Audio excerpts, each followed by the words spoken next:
We have new Fox News polling on this showing that only 35% of Americans approve of President Biden's handling of immigration. For more on the situation at our southern border, let's bring in former acting Homeland Security Secretary Chad Wolf. Mr. Secretary, thank you for taking time.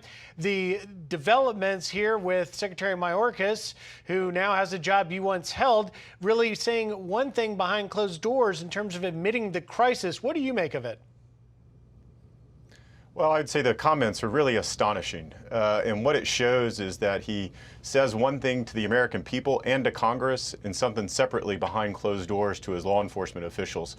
And I think that's certainly not the right way to communicate. I think you need to be upfront with the American people in describing the crisis that's going on there and how it's impacting and what the system can take and what it cannot take. It is certainly unsustainable. We have been saying that for 7 months.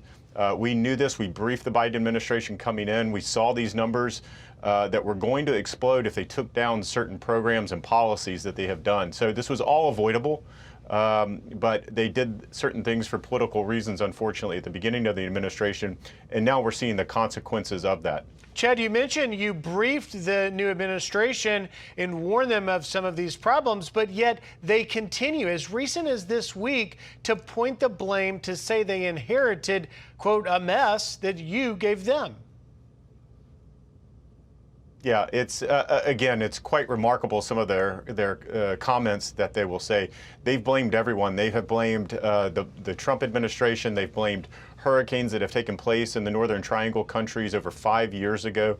They've blamed everyone but themselves and the steps that they have taken. What we know is that we gave them a secure border and we gave them a playbook, a menu of options to choose from to address the illegal behavior that we now seen exploding along the border. And they've chosen to ignore that playbook. They've chosen to rescind certain policies like the Remain in Mexico program, which a court has now ordered them in some respects to reinstate because it works. And the court recognized that they took that away without any rational thought, simply for political reasons. And so I think the Biden administration and DHS have a lot to answer for as far as the surge that we're seeing down there on the border.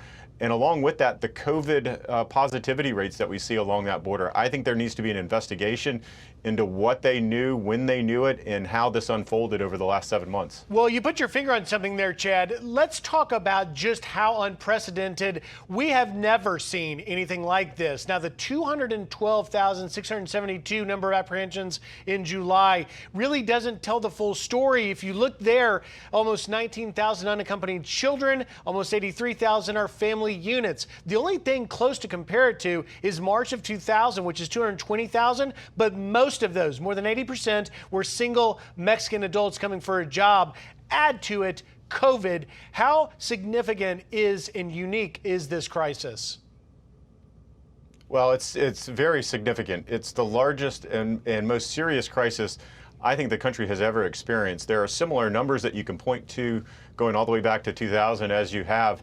But what makes this crisis infinitely more difficult are the number of families and minors that we are seeing today, which makes it that much more difficult to remove those individuals. You can do it.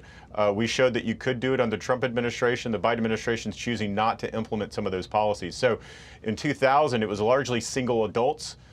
Today, we are seeing hundreds of thousands of family units and minors, which makes this crisis that much more difficult to address. Mr. Secretary, I want to ask you just in the last 30 seconds or so we have about this new DHS warning put out before as we approach the 9/11 20-year anniversary, but it also even brings up people that may not want to get vaccinated or wear masks, they say, as perceived government restrictions. What is your reaction to this warning?